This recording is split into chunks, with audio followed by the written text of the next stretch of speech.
Ladies and gentlemen, good afternoon.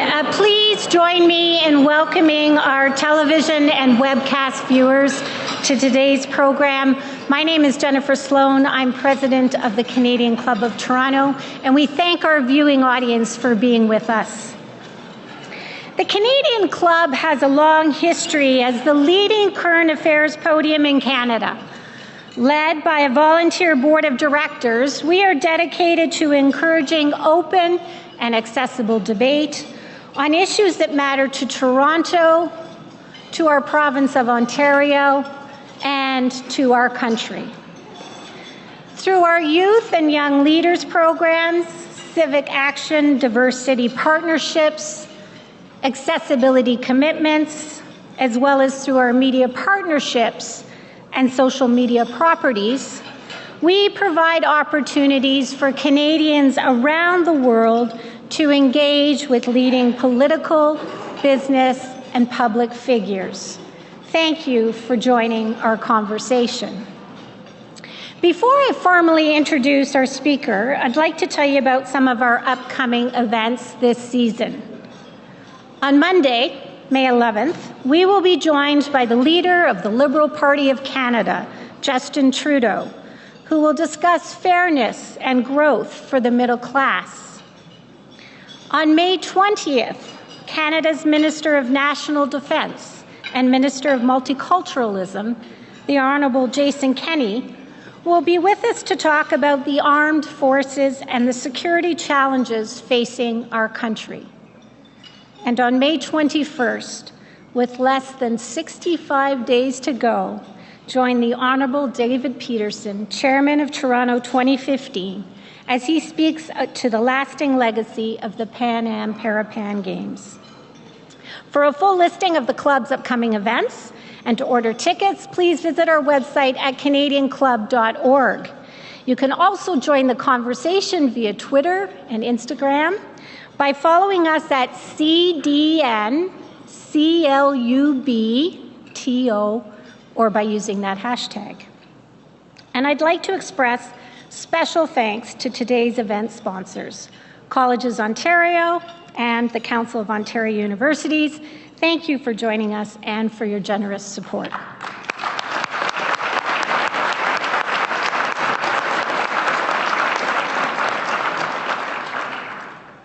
Ladies and gentlemen, on your behalf, I'm pleased to introduce today's guest speaker.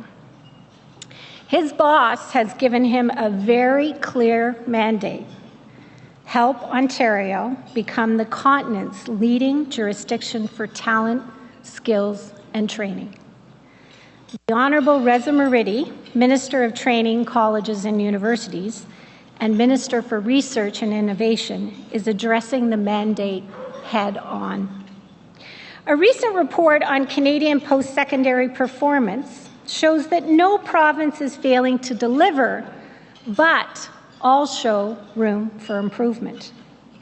The Higher Education Quality Council's analysis has described Ontario's system as efficient and productive while calling for a focus on quality.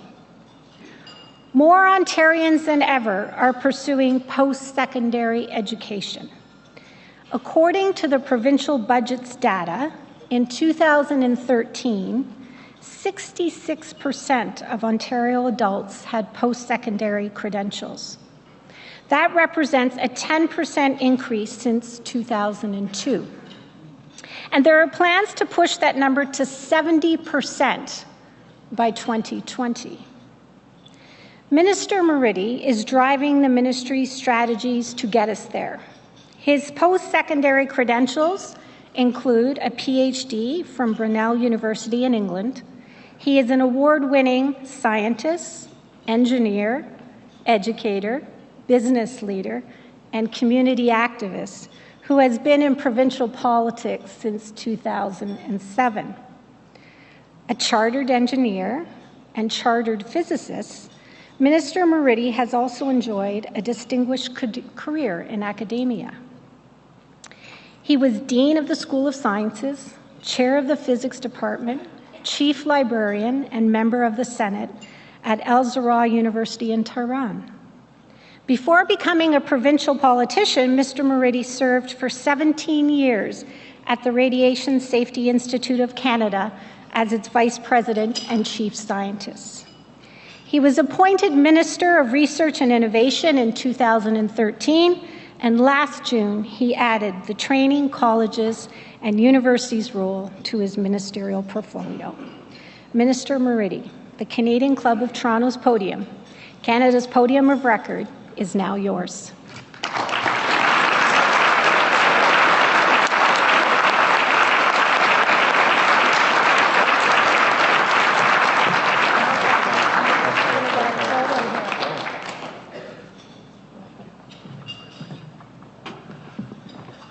Well, thank you very much, Jennifer, for that kind and gracious introduction. Before I begin, I would like to acknowledge two of my colleagues who are in the audience, MPP Han Dong and MPP Yvonne Baker. Welcome to the program.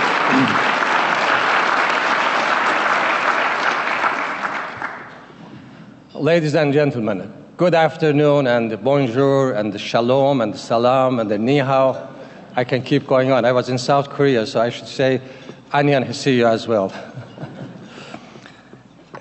It's a true honor to be here today following the footsteps of historic figures like Amelia Earhart Putnam and the Right Honourable Prime Minister Lester B. Pearson and the Right Honourable Winston Churchill.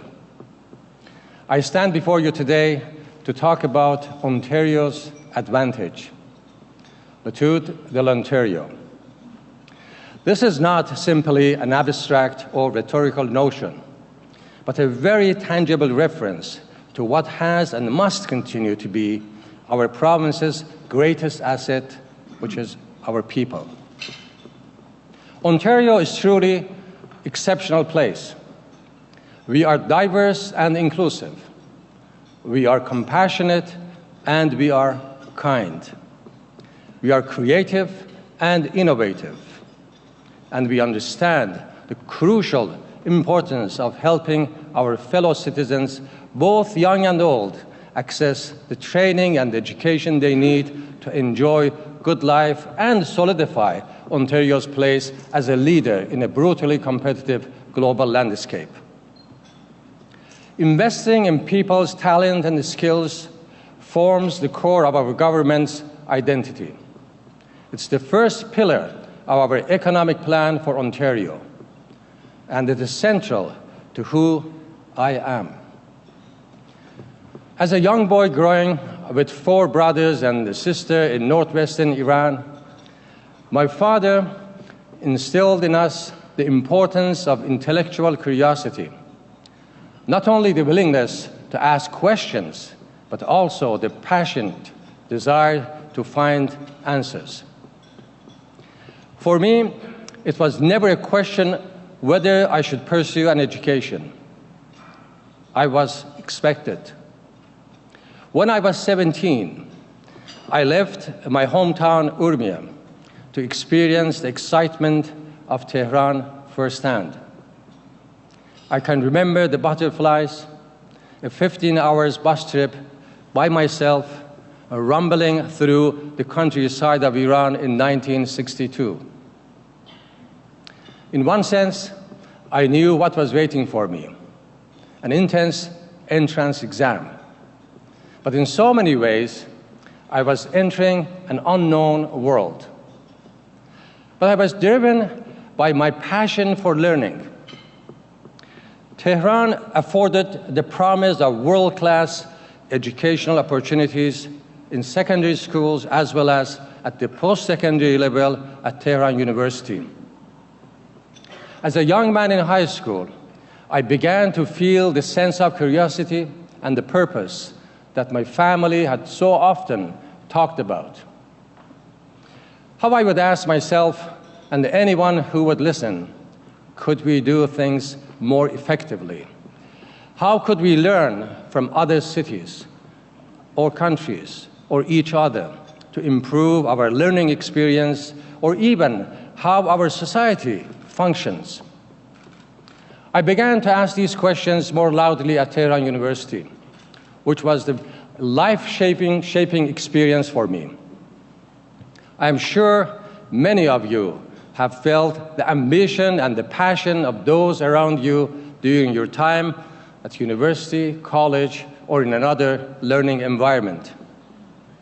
I found my experience so incredibly energizing.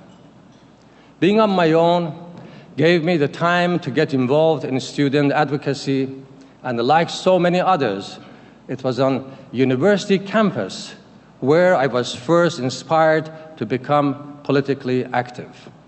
It was also a great way to stay out of trouble.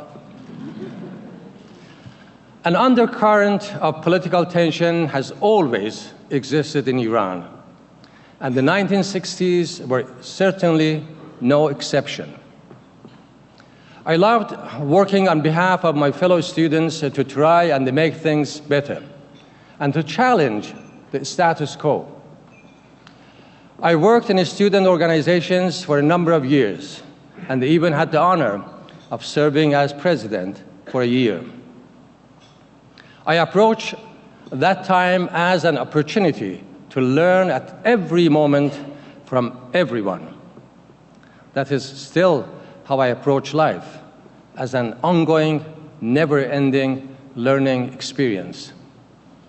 That's why, despite the fact that my father wanted me to become a diplomat, I always dreamed of becoming a professor. The reality was even better than what I had dreamed. I was able to collaborate with others to research and tackle big, interesting issues from different angles. And I learned more from my students than I could ever teach them. These themes of collaboration, of unwavering curiosity, of expecting nothing but the best for the people we serve still guides me to this day. And they should guide us, the work we do together, as leaders in post-secondary, labor, and the non-for-profit sector, to provide the best possible training and learning opportunities to Ontario's diverse workforce. It means never settling for good enough and the challenging ourselves to ways to do better for the students and for the clients we have the honor of serving. Ladies and gentlemen, as you know, it's all too easy to get caught up in the business of everyday life. But the reality is that we are truly in the middle of a transformation period in the history of post-secondary education and skills training in our province of Ontario. Right now, we are seeing what it looks like for an entire sector to embrace the period we live in and to pull together to make Ontario a leader in 2015 and beyond. This progress is taking many forms. We are building on Ontario's advantage by making sure Ontarians are always of and they can access training that accurately reflects the needs of both provincial and the regional labor markets. We know, for example, that close to 1 in 5 new jobs in Ontario over this decade are expected to be in the skilled trades. I have toured dozens of training centers and the colleges and seen the passion and the pride that our skilled tradespeople take in their work. And Ontario needs their skills. That's why, after the many conversations and the visits I've had with leaders in the skilled trade sector about the needs of their sector, I was so thrilled to join Premier Wynne last month to announce a major new investments in apprenticeship. Ontario is increasing funding to help colleges and training centers continue to offer high-quality in-school apprenticeship training.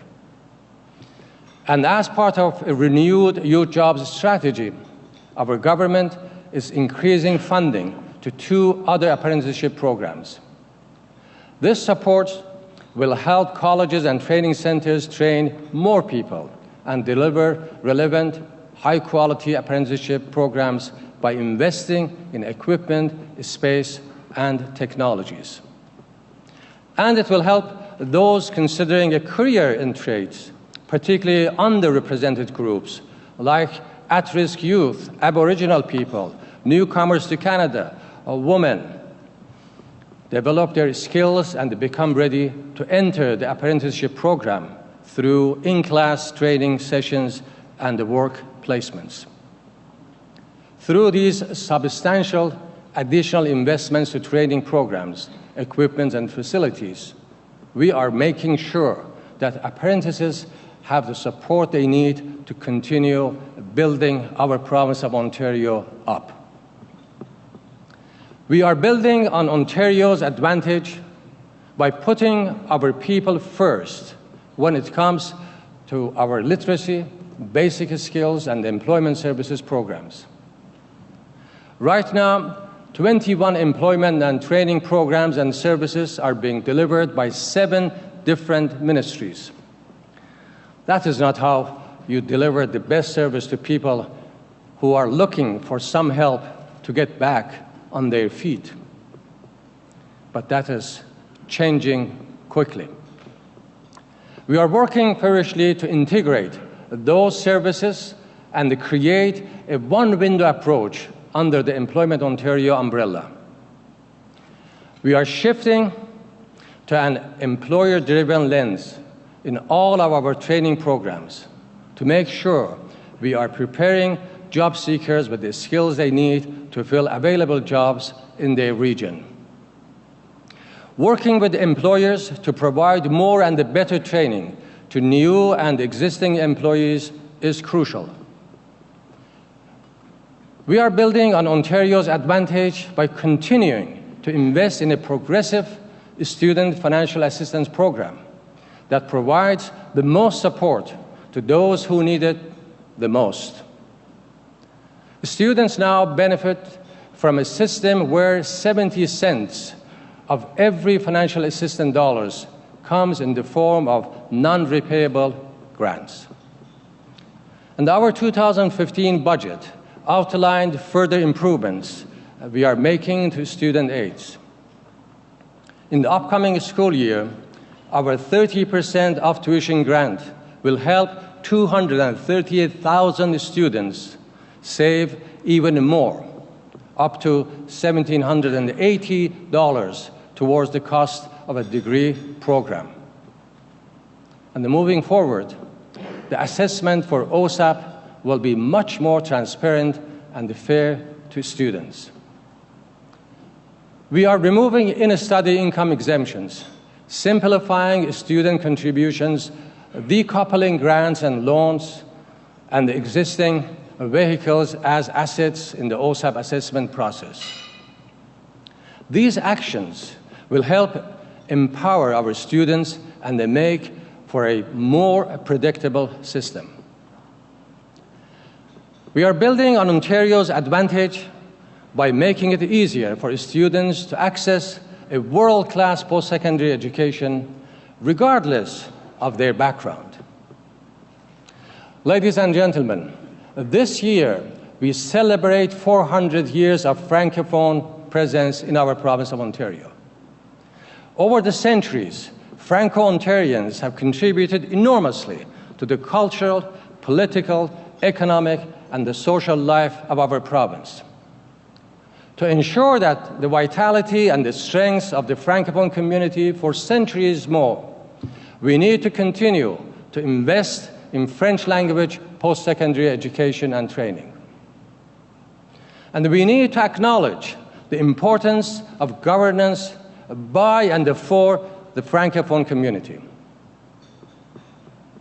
Aboriginal students also need to know that they have a place in our province's post-secondary education sector.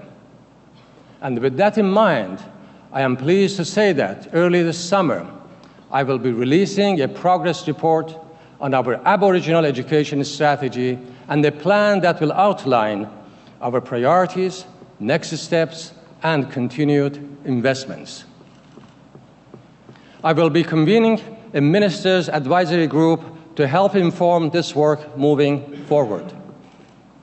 And I'm thrilled to say that we will be looking at creating a standalone policy on Aboriginal institutes operated by and for First Nations. This is the kind of action all Ontarians should be proud of. Thank you.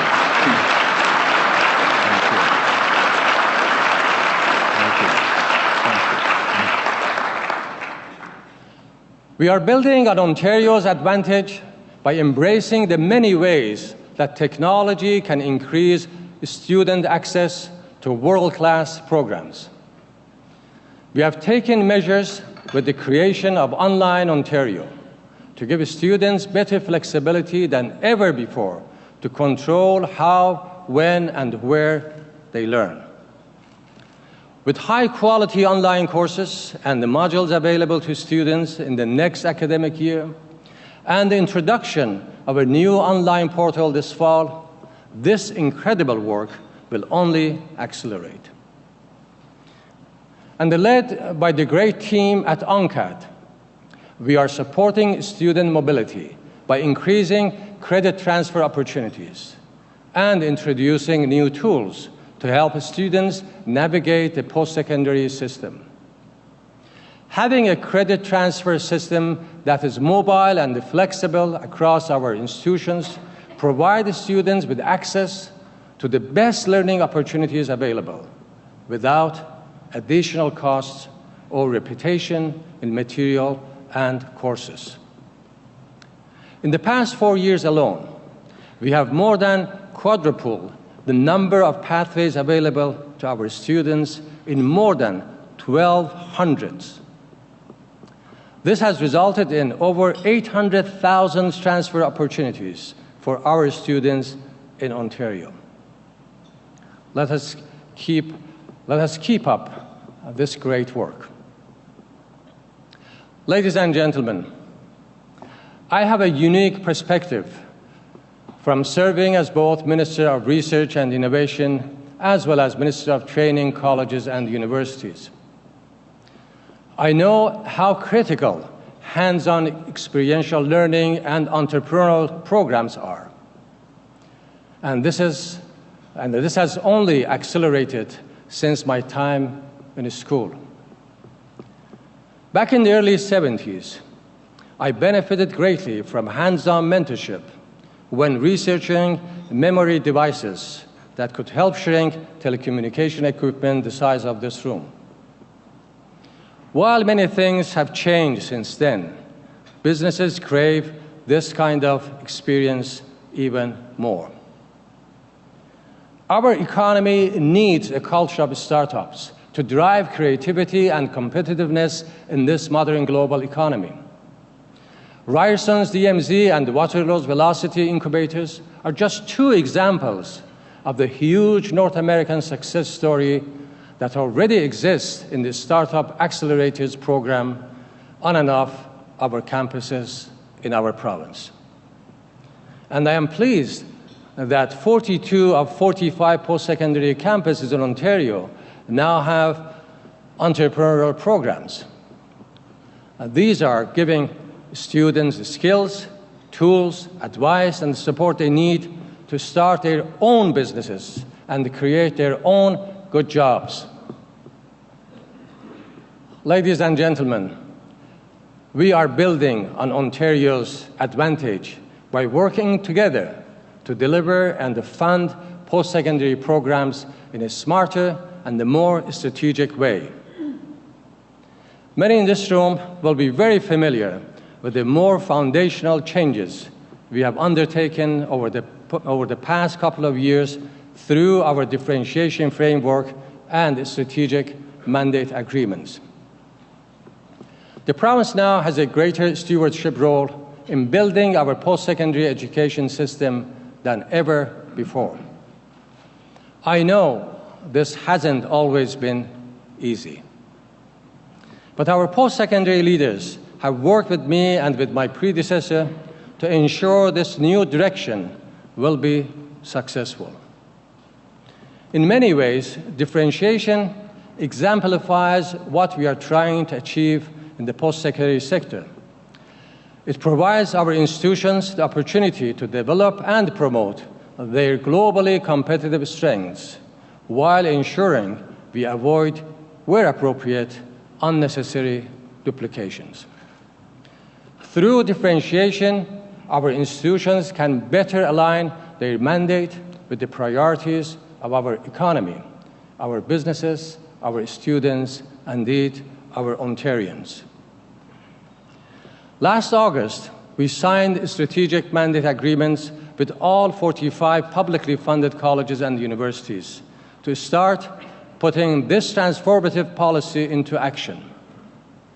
And just yesterday, we took a major step forward with the next phase of this transformational work with the first consultation session around the funding formula for our universities. For more than 50 years, government funding to universities has been based almost entirely on enrollment. We have enjoyed great success in that regard, with higher enrollment growth over the past decade than at any time in Ontario's history. But it is time for a rethink.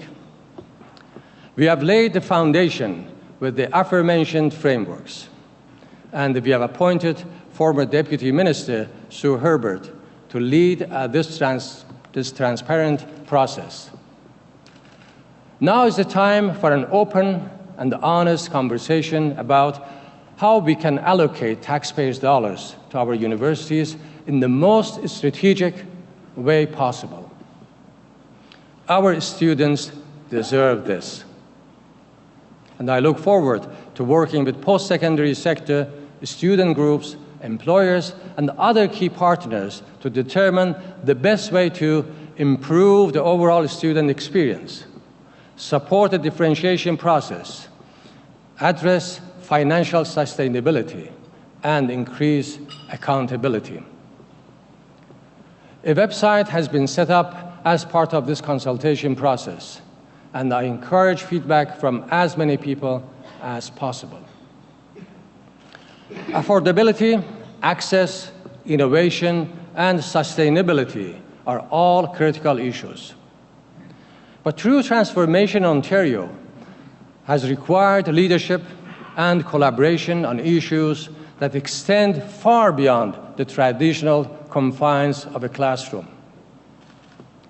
Building on Ontario's advantage is about recognizing, confronting, and leading the way on issues that face and in many ways define modern-day society. Our post-secondary institutions do not operate in a vacuum. They are integral parts of their communities, not insular cities within a city, but a central piece of the overall tapestry. The lessons taught, the issues raised, and the actions taken at universities and colleges have a profound effect on society as a whole. Over the past few months, we were confronted with the jarring reality that sexual harassment and assaults have become far too prevalent and on and around our campuses in Ontario. The numbers highlight an unsettling reality that between 15 to 25% of college and university-age women will experience some form of sexual assault during their academic year. I am a father of a beautiful daughter and a husband to a wonderful wife. And the thoughts of any violence impacting them is too much to bear. One life, one family, one community impacted by the lasting damaging effects of sexual assault is one too many.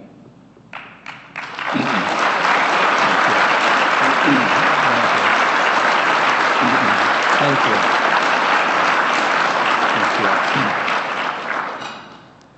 Despite the complexity of the challenge, I am optimistic that change is on the way. We are fortunate in the province of Ontario to have a leader in Premier Wynne who recognizes the importance of this issue and who has been so deeply invested in a comprehensive solution. And there is a sense of shared conviction amongst our university and college leaders, as well as the student groups who have been leading on this issue, to work together to better ensure the future safety of our students. This is such a central part of our work in post-secondary education in our province of Ontario. If we are not doing everything in our power to keep our students, administrators, and the faculty safe, and if we aren't providing the support they need to enjoy good mental and physical health throughout their learning journey, then we will have failed. Ladies and gentlemen, so here we are on May 7th, 2015.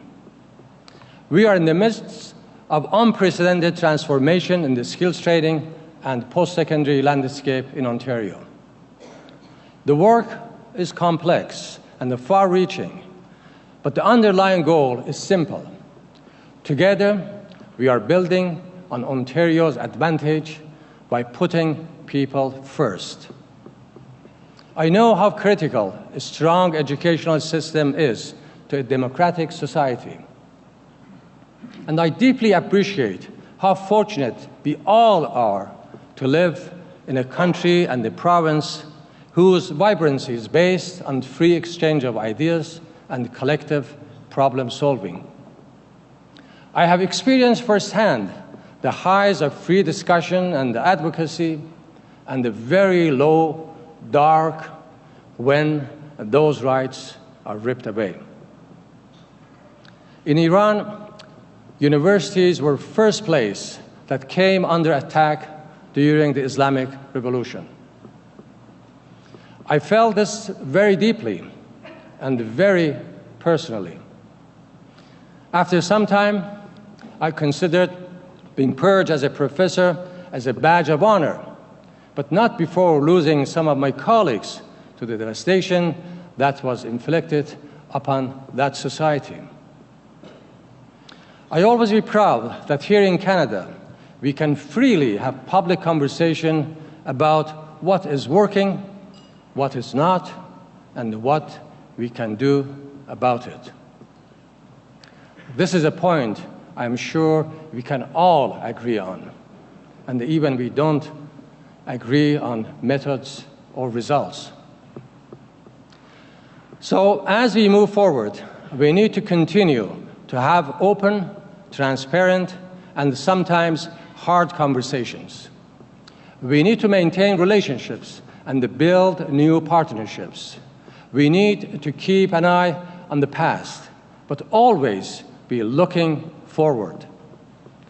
And most of all, we need to remember why we are doing it: for the people we serve, for students, our clients, and our future leaders.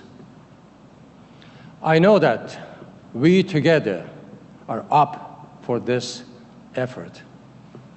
And so, let's open our minds to new ideas.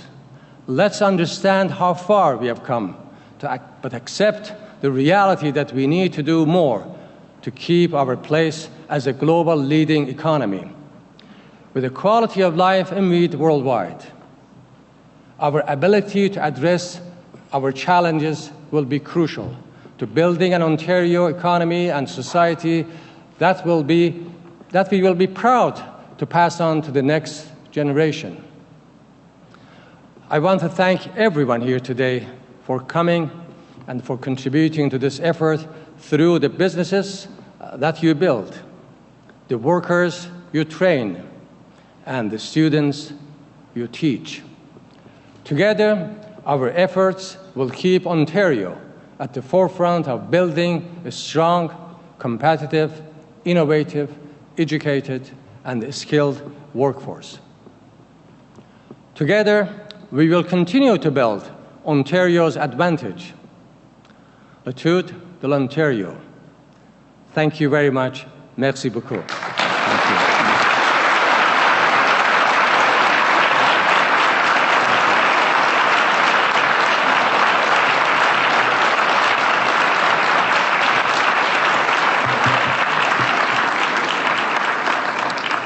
Good afternoon. My name is Adam Kahan. I'm a Vice President of the Canadian Club of Toronto. And it's my honor and pleasure to thank you, Minister Moridi, for being with us today. Firstly, I want to thank you for sharing your personal, inspiring story with us. Very personal, very memorable, very inspiring. And also, I'd like to thank you for outlining clearly how your government plans to enhance the post-secondary education and skills training sector so that indeed, as you said, our province can continue to be the leaders in producing the best and brightest labour force in the world. Clearly, your extensive knowledge, background and experience are defining the new agendas of your dual ministries. And you did outline here today the importance of collaboration in advancing the quality agenda. Ontario's economy is interconnected to the post-secondary training, research and innovation system. Each indeed relies on the other for effective results. Your government's commitment to post-secondary education is showing positive dividends, of that we are sure, with more students taking advantage of the incentives and opportunities than ever before. Mr. Minister, we wish you and your government well as you continue to create the right environment for all of those who wish to pursue post-secondary education and skills training. Thank you very much.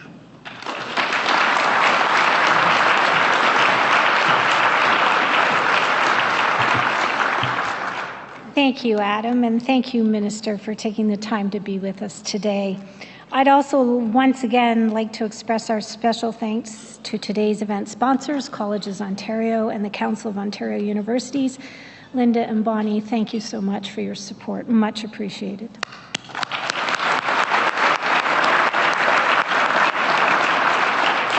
Now, before I adjourn today's meeting, I'd like to draw your attention to the event survey cards on each of your table. The Canadian Club is always looking for ways to improve your experience, so if you would take the time to please let us know your thoughts and comments, we'd very much appreciate it. Your feedback is important. This concludes our program today, which will be broadcast on Rogers TV in the days to come. We are grateful to Rogers TV and 680 News for their continuing promotion of Canadian Club events.